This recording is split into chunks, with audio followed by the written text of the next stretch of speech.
25 और 26 4 श्लोक लिए थे पढ़ने पर। वो 4 श्लोक के अंदर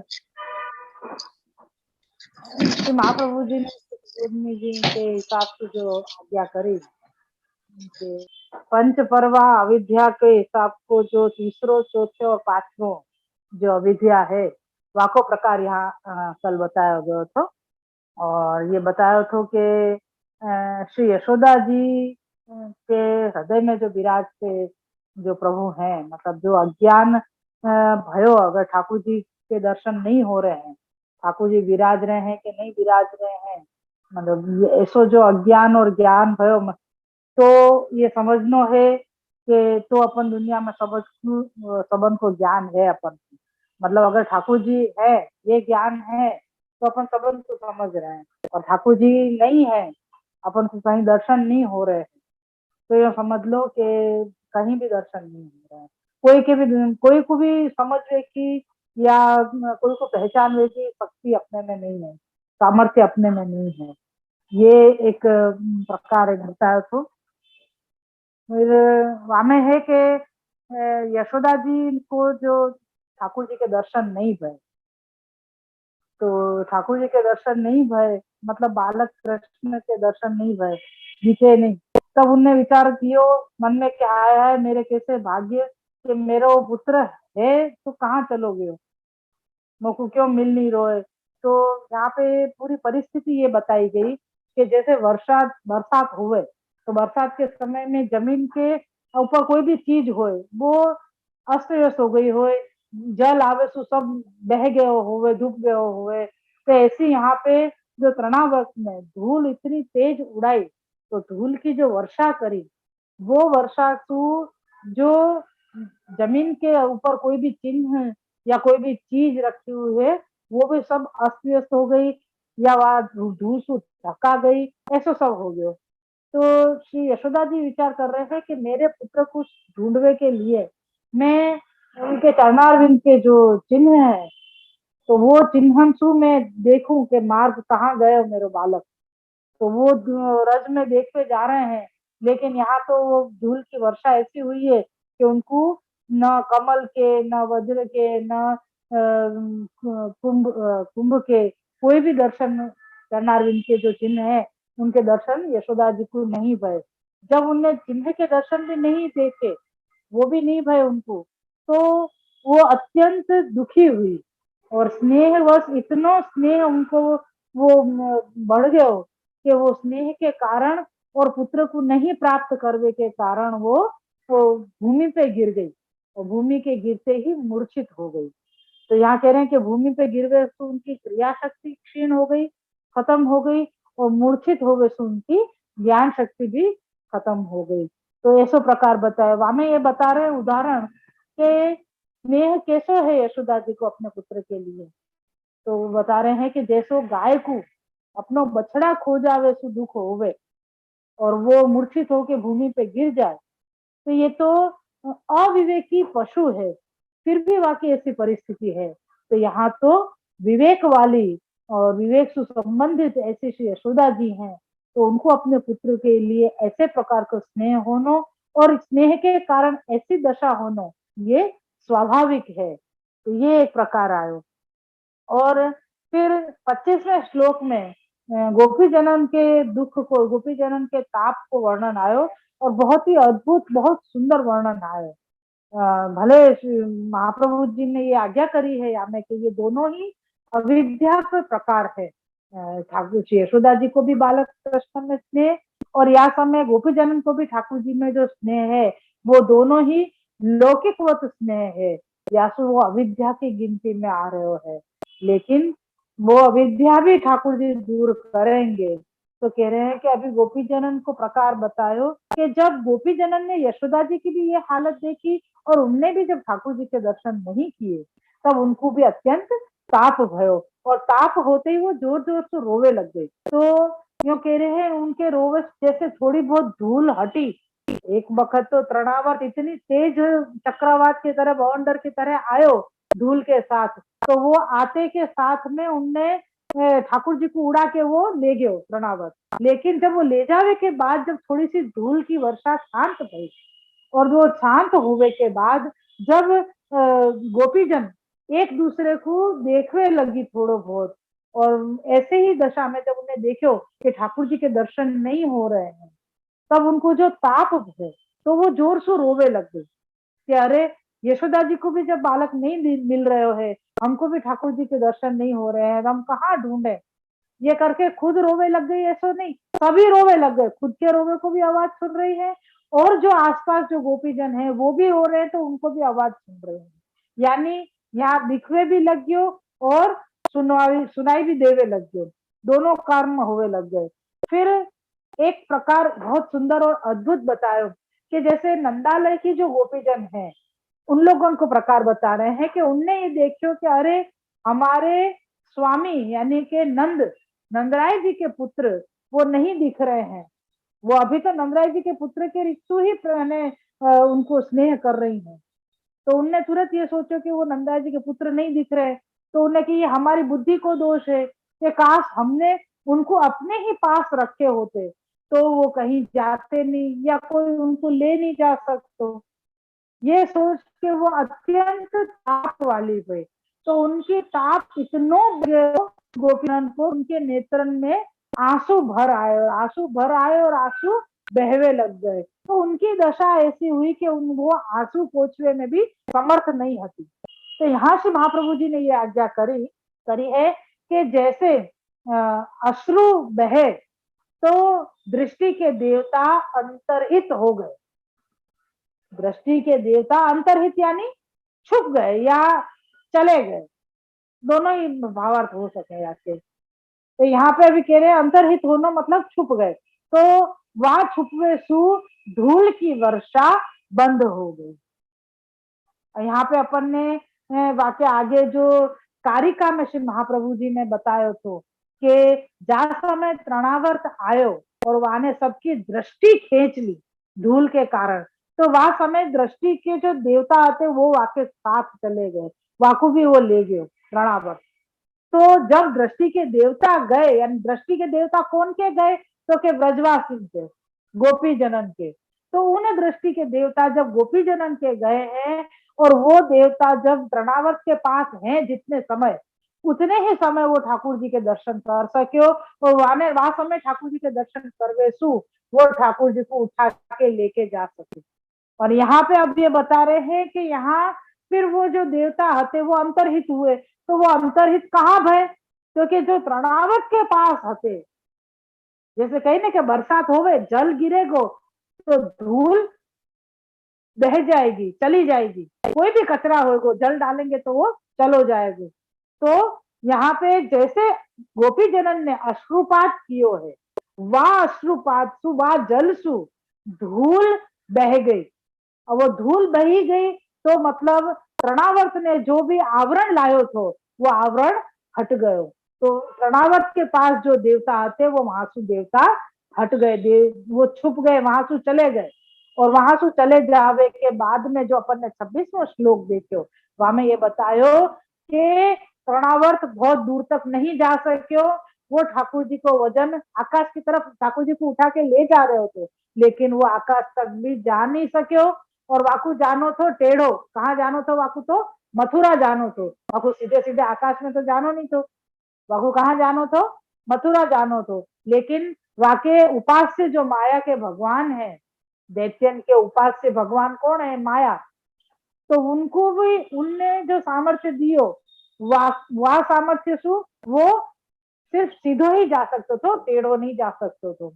यासु यहाँ 26वें श्लोक में अपन ने ये देखो कि तृणावत ठाकुर जी को ऊपर तक लेके नहीं जा सके ज्यादा दूर तक, और वो वापस आके भूमि में गिर गए। क्यों? क्योंकि ठाकुर जी ने अपनो इतनो भयंकर वजन बढ़ायो तो, इतनो भारीपनो अपनो कियो तो कि वो तृणावत ठाकुर जी को वैसे ही अपने बल से ज्यादा बल उठा के लेके गयो थो। यहाँ तक को अपन ने कल ये क्रम वाचन कियो तो इस बोधनी जी में, आज अब अपन आते हैं क्या मैं इतनी सूक्ष्म बातें महाप्रभु की कृपा वो समझ में आवे और आप ही कृपा करके समझा में है कि क्या प्रकार सु गोपी जनन को एक अश्रुपात करनो वो क्या मायने रखे है, वासु कौन सी लीला हो रही है, कहाँ क्या चीज की मुख्यता हो रही है, कहाँ सु कैसे देवता आ रहे हैं, कहाँ जा रहे हैं, कैसे प्रकार सु अपनो बल बता रहे हैं, कैसे ठाकुर जी वाह वाह एक उनकी क्रिया यानी गोपी चंदन की एक क्रिया सु कितने बड़े कार्य कर रहे हैं। यानी देवता अंतर्हित होते ही ठाकुर जी के दर्शन होने बंद हो गए, यानी ठाकुर जी को जो वो उड़ा के ले गए तो वो सामर्थ्य भी वाके पास से खत्म हो गया। एक बहुत गजब की बात ये या में आई। शुरू करें आगे अपन। श्री कृष्णाय नमः, श्री गोपीजन वल्लभाय नमः, श्री वागपति चरण कमलेभ्यो नमः। श्रीमद् भागवत महापुराण श्रीमद् भागवत महापुराण श्रीमद् वल्लभाचार्य जी विरचित श्री सुबोधनी जी की टीका, हिंदी अनुवाद से 10वां स्कंद पूर्वार्ध है। चश्मा टूट गया बोला।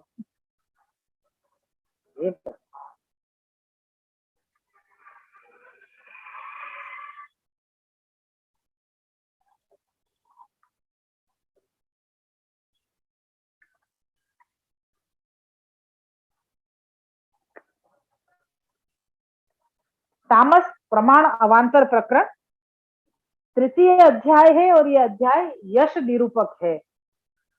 यश को धर्मया में प्रकट भयो है श्री ठाकुर जी को।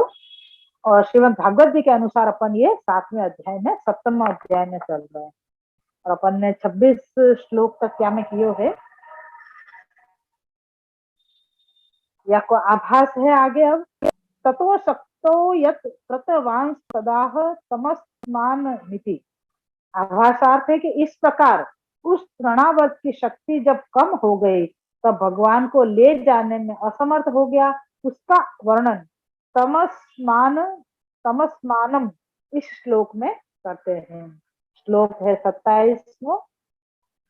तमस्मानम मन्यमान आत्मनो गुरुमत्तया गले ग्रहित उत्कृष्टुम ना शक्नोदत भूतार्भकम। श्लोकार्थ है, तृणावर्त ने उस बालक को अपने से भारी बोझ वाला अर्थात जो उठाया नहीं जा सकता है ऐसा पत्थर समझा। गले से पकड़ा हुआ तृणावर्त अद्भुत बालक से अपने आप को छुड़ा नहीं सकता। ठाकुर जी ने जब पकड़ो है बापू तृणावर्त, क्योंकि ठाकुर जी को उड़ा के ले गयो तो बालक तो क्या करेगो, कोई की भी गोदी में जाएगो तो वो सबसे पहले गले से पकड़ेगो तो अपनी सेफ्टी करे कि भाई कहीं मैं गिर नहीं जाऊं या की गोदी में से, या सु सबसे पहले गला को सुइयों पकड़ के रहे। तो यहाँ पे ठाकुर जी को जब वाने उड़ाए तृणावर्त ने तो ठाकुर जी ने अपनी सेफ्टी के लिए नहीं, लेकिन सबसे पहले ये एक साधारण प्रक्रिया है कि ठाकुर जी ने भी वाकू गला से पकड़ लियो। तो जब इतना भारी वजन गला में आयो तो तृणावर्त छुड़ा नहीं सको। ये प्रकार यहाँ पे है। और सुबोधनी जी ने तम भगवंतम बालकम सूक्ष्म रूपमति गरिष्ठमस्मानम हिरकम नीलमणिम वा मन्यमानो जातस्तत्र हेतुरात्मनो गुरुमत्त येति। यहाँ से लेके है प्राप्तव्य इत्युक्ते न प्राप्नो इति त्यज्यत इत्युक्ते न त्यक्तो भवति। यहाँ तक ही श्री सुबोधनी जी है। व्याख्या है, उस छोटे बाल रूप भगवान को तृणावर्त बहुत भार वाला हीरक व नीलमणि पत्थर समझने लगा। ऐसा समझने का कारण यह था कि उस तृणावर्त ने अपने से भी भारी बोझ वाला उनको देखा। तृणावर्त जो पूरे संसार को तिनका की तरह भ्रमित करने वालों जो है, चक्र में घुमावे वालों जो है, वो भी बालक श्री कृष्ण को वाने अपने सु भी भारी यानी तृणावर्त ने खुद सु भी भारी स्वरूप जान के और वो उनकी वो भारीपन क्यों है वो समझने में असमर्थ हतो। ये बता रहे हैं कि जब तृणावर्त ने अपने से भी भारी बोझ वाला उनको देखा और उनकी गुरुमत्ता के गौरव को जानना तृणावर्त की बुद्धि से बाहर था। इसलिए उसको भारी पत्थर समझ उससे अपने को छुड़ाने का विचार करने लगा। जब तृणावर्त ने देखो कि अरे ये तो मेरे से भी भारी पत्थर जैसे हैं, तो इनको मैं अपने यासु अपने आप को छुड़ाऊं, जब ये सोची तृणावर्त ने, लेकिन भगवान ने उसे गले से पकड़ लिया था,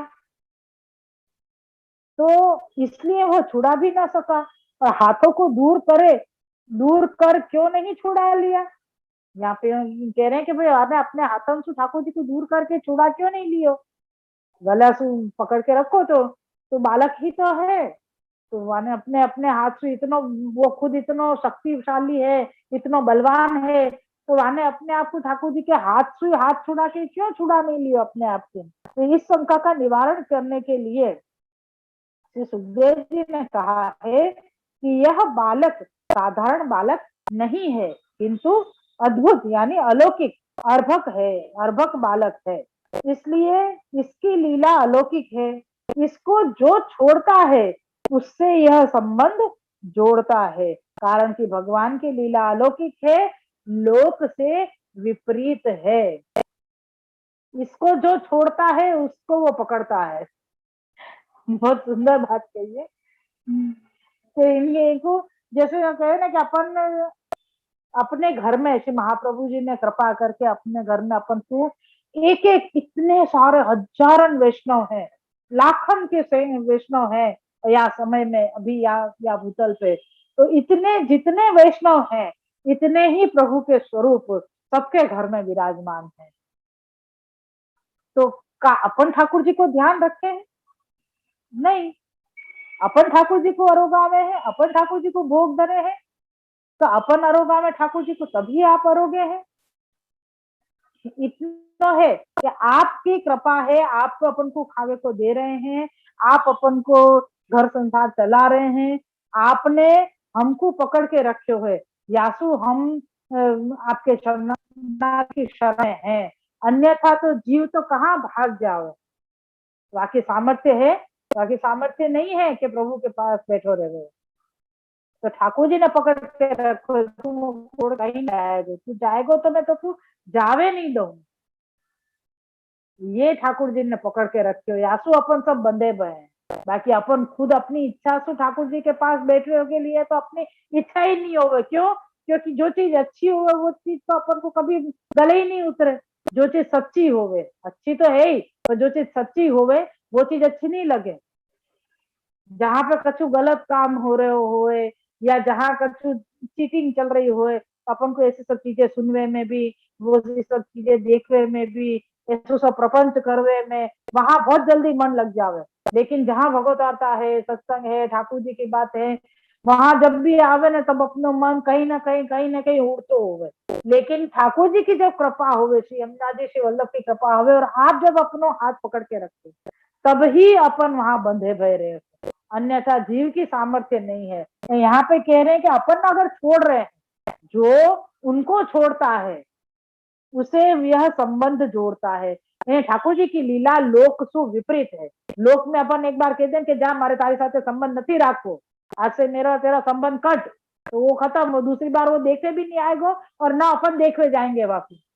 लेकिन यहाँ तो ठाकुर जी हैं जो लोक सु विपरीत कार्य करें, क्योंकि आप कर्तुम अकर्तुम अन्यथा कर्तुम सर्व सामर्थ्य युक्त है। यासु ठाकुर जी को छोड़ के भी अगर आपको जीव जा रहे हो तो ठाकुर जी कहेंगे तू कहाँ जाएगो मुझे छोड़, कितनी दूर जाएगो, तुम मोह को छूट के जा ही नहीं सके। जैसे ठाकुर जी ऐसे जीव को पकड़ के ही रखते हैं। यहाँ पे भी ये बता रहे हैं, महाप्रभु जी आज्ञा कर रहे हैं कि ठाकुर जी की लीला लोक सु विपरीत है। यासु तो अलौकिक है, वो लौकिक नहीं है। जैसे कि जो कहता है कि भगवान को मैं अपने साधन से प्राप्त करूंगा, देखो जैसे जो कोई यो कहते हो कि मैं अपने साधन से ठाकुर जी को, मैंने इतने साधन किए, इतने पाठ किए, इतनी सेवा करी और मेरे को ठाकुर जी अनुभव नहीं करा, ऐसा हो ही नहीं सके। अगर ऐसा है तो बिल्कुल मूर्ख इंसान है। अगर ऐसा कोई सोच रहा हो तो कि भाई तू अपने साधन से ठाकुर जी को कैसे प्राप्त करेगा, कर ही नहीं सके। जहां साधन बल आयो वहां प्रभु की कृपा बरस ही नहीं सकती। यही अपने मार्ग की विशिष्टता कि ये कृपा को मार्ग है। यहाँ कह रहे हैं कि जैसे को जो कहता हो कि भगवान को मैं अपने साधन से प्राप्त करूंगा, उसको भगवान प्राप्त नहीं होते हैं। एवं जो कहता है कि मैं भगवान से दूर हो जाऊंगा, अर्थात भगवान को अपने बल से छोड़ दूंगा, तो वह भगवान से अपने आप को कभी छुड़ा नहीं सकता। दोनों चीज विपरीत बताई कि अगर कोई यूं कहते हो कि मैं अपने साधन से ठाकुर जी को प्राप्त कर लूंगा, भगवान को प्राप्त कर लूंगा, तो ठाकुर जी को कभी प्राप्त नहीं होंगे। और कोई यूं कहते हो कि मैं भगवान से दूर हो जाऊंगा, मेरे को नहीं चाहिए भगवान, तो अगर वो अपने बल से मैं ठाकुर जी को छोड़ भी सकूं, अगर ऐसा कोई सोच रहे हो, तो ठाकुर जी वाकू छूटवे ही नहीं दे। ये 27वें श्लोक में आयो के तृणावर्त को ठाकुर जी ने गला से पकड़ रखो है, और वाको इतना वजन लग्यो कि वाने ये सोची कि अब मैं इनको अपने आप से छुड़ा लूं, लेकिन वो ठाकुर जी को अपने आप से छुड़ा नहीं सके। आगे को श्लोक है 28वां। तदा भगवान, आभास है यहाँ पे, तदा भगवान यत कृतवांस तदाह, आभासार्थ है इसके ऊपर के श्लोक में कहे हुए चरित्र के पश्चात जो कुछ भगवान ने किया उसका वर्णन इस निम्न श्लोक में करते हैं। आगे के श्लोक में आगे को वर्णन अब आ रहे हैं। श्लोक 28वां है। गल ग्रहण निश्चेष्टो दैत्यो निर्गत लोचन अव्यक्त रावो न्यपतत सह बालो व्यसुर व्रजे। श्लोकार्थ। कंठ पकड़ने से चेष्टा रहित बाहर निकल आए नेत्र वाला, स्पष्टता रहित वाणी वाला तृणावर्त प्राण रहित होकर बालक सहित गोकुल में गिरा। श्री सुबोधनी जी है। गल ग्रहणे उच्च स्थाने बालक स्वभाव रूपायक इव गलम ग्रहणाति भगवान देहेन प्राणैः सह त्यक्तव्यः तत्प्रियन वयस्यैव देहादौ समारोपणात्। यहाँ से लेके न ही गोकुल सर्वस्वं कश्चिदन्यत्र नेतुं शक्तः नितरामपत दिति सर्वांगे भूमि संबंध उक्तः। यहाँ तक की श्री सुबोधनी जी है व्याख्या है। जब तृणावर्त भगवान को ऊपर ले गया, तब बालक स्वभाव, जब कोई बालक को ऊपर उठाते हैं तो बालक अपने हाथ उसके गले में डाल देता है। देखो ये आगे के श्लोक में आयो। तो तब बालक स्वभाव को प्रकाशित करने वाले भगवान ने तृणावर्त के गले को पकड़ लिया। भगवान ने तृणावर्त को गले से पकड़ लिया, उसका भाव प्रकट करते हुए आचार्य जी कहते हैं कि तृणावर्त को गले में बाहु डालकर पकड़ के रखने का आशय यह था कि मेरा जो प्रियत्व धर्म है उसको इसने देह और प्राणों में स्थापित किया है, इसलिए जब तक यह प्रियत्व धर्म इनमें यानी देह प्राण में है तब तक मैं छूट नहीं सकता हूँ। अब मैं आपको जरा सो धर्म को खुलासा यहाँ पे दियो है, वो पढ़ के फिर समझाऊं। योजनाकार में लालू भट्ट जी ने यहाँ की स्पष्टता करी है कि ठाकुर जी को जब तृणावर्त ने उठायो तो बालक सहज स्वभाव के कारण ठाकुर जी ने तृणावर्त को गले से पकड़ लियो। और गले से पकड़ लियो तो यहाँ पे ठाकुर जी ने ये विचार कियो कि याने मेरो प्रियत्व धर्म ग्रहण कियो है। तो प्रियत्व धर्म क्या ग्रहण कियो है, वाको यहाँ पे खुलासा बता रहे हैं। योजनाकार लालू भट्ट जी ने यहाँ पे खुलासा किया है कि भगवान जीवों का प्रिय आत्मा हूं, यूं कह रहे हैं। मेरे लिए ही देहादि प्रिय लगते हैं, इसलिए मुझ में जीव की वास्तविक रति करनी चाहिए, किंतु अज्ञान से देहादि को आत्मा समझकर उसे जीव प्रिय समझते हैं, इसलिए रति करते हैं। यदि आत्मरूप प्रिय भगवान को छोड़ते हो तो जिस देह और प्राण को आत्मरूप समझते हो उनको क्यों नहीं छोड़ते हो। सारांश यह है कि भगवान का प्रियत्व धर्म आरोपित किया गया है, उन देह और प्राणों को भगवान लेना चाहते हैं, तदर्थ तृणावर्त को भगवान ने गले से पकड़ रखा है। यहाँ पे बहुत सुंदर खुलासा किया है। यो कह रहे हैं कि जीव को की आत्मा, जीव की आत्मा और देह दोनों ही ठाकुर जी में लगने चाहिए, ये ठाकुर जी को प्रिय है। तो यहाँ पे तृणावर्त ने क्या कियो, ठाकुर जी को गोदी में उठा लियो है। वो गोदी में उठा के और वो चलो है, तो यानी वाने अपनी आत्मा सु विचार कर, मतलब करके बुद्धि और आत्मा सु, तो वह प्रकाश ठाकुर जी को लिए और वाने अपनी देह के ऊपर ही उनको धारण भी किए। यासु यहाँ पे ठाकुर जी को प्रियत्व भयो कि वाने अपनी आत्मा और देह दोनों के ऊपर ठाकुर जी को धारण किए। यासु यहाँ ठाकुर जी ने वाके गला को पकड़ के रखे हुए कि अभी अब मैं याकू छोड़ूंगो नहीं। यानी दैत्य अगर ठाकुर जी को मारवे भी आ रहे हैं तो भी ठाकुर जी वाकी उन्हीं कृति को, उल्टी कृति को भी सीधी रीत से देख के और वाके ऊपर कृपा ही कर रहे। जब दैत्य के ऊपर ठाकुर जी ऐसी कृपा कर सके तो जो ठाकुर जी को सच में जो प्रिय चाह रहे हो, जो ठाकुर जी को सच में अपनो सर्व समर्पण कर रहे हो, तो वाके ऊपर ठाकुर जी कृपा विचारेंगे तो यहाँ में कोई आश्चर्य ही नहीं है। जहां दैत्य जो ठाकुर जी को मारवे के लिए, ठाकुर जी को अपने प्रिय जन्म से दूर करवे के लिए या दैत्य को सौंपने के लिए जा रहे हो है, ठाकुर जी को अनिष्ट करवे के लिए सब कछु कार्य कर रहे हो है, फिर भी अनायास जो कार्य हो रहे हैं वासु माने तो गोदी में सहज उठाए या ठाकुर जी को ले जावे के लिए, लेकिन ठाकुर जी ने वही चीज को अपनो धर्म समझ लिया कि यानी मेरो प्रिय कार्य करे कि जो जीव अपनी आत्मा और अपने देह में मोको धारण करेगो, मैं वाको कभी नहीं छोड़ूंगो, मैं वाको वो धर्म ग्रहण करूंगो। यानी मतलब वाके वाने जो मेरे को सौंप्यो है या वाने जो मेरे को देवे के लिए प्रयत्न कियो है, वाको मैं जरूर सु ग्रहण करूंगा, ये मेरा प्रिय जो धर्म है।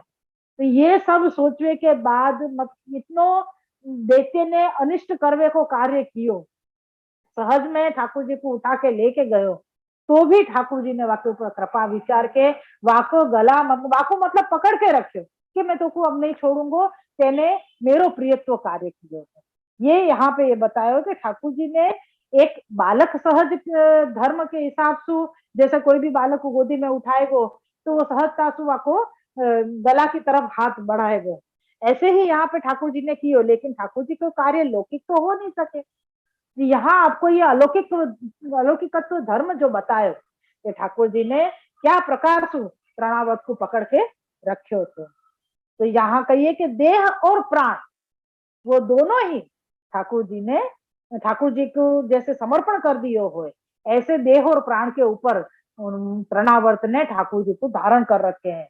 यासु वो ठाकुर जी से छूट नहीं सकेगा, मतलब ठाकुर जी ये कह रहे हैं कि तब तक मैं अब यासु नहीं छूट सकूंगी, क्योंकि याने मोको अपने देह और प्राण दोनों समर्पित कर दिए, दोनों में मेरे को धारण करे।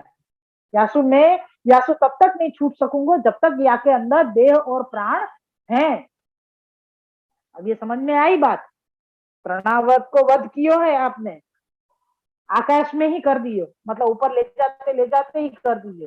तो जब वाने अपने धर्म, आज अपन इतना ही रखेंगे, जब वाने अपनो धर्म और मतलब देह और प्राण दोनों ही ठाकुर जी को समर्पित कर दिए या दोनों के ऊपर ठाकुर जी को धारण कर रखे हैं, तो ठाकुर जी ने ये विचारे हो कि जब तक ये यानी मेरो प्रियत्व कार्य कर लियो है या समय, तो जब तक ये देह और प्राण ये या के अंदर से नहीं निकलेंगे, ये नहीं जाएंगे, तब तक मैं या को छोड़ नहीं सकूं। मन में आई कि जब तक मेरे को धारण कर रखो याने, और या के अंदर जब तक या के देह और या को प्राण जो चेतनवंतो है वो निश्चेत नहीं हो जाएगो, जब तक मैं या को छोड़ नहीं सकूंगा, और या को छोड़ूंगा नहीं तो आगे के कार्य कैसे होंगे,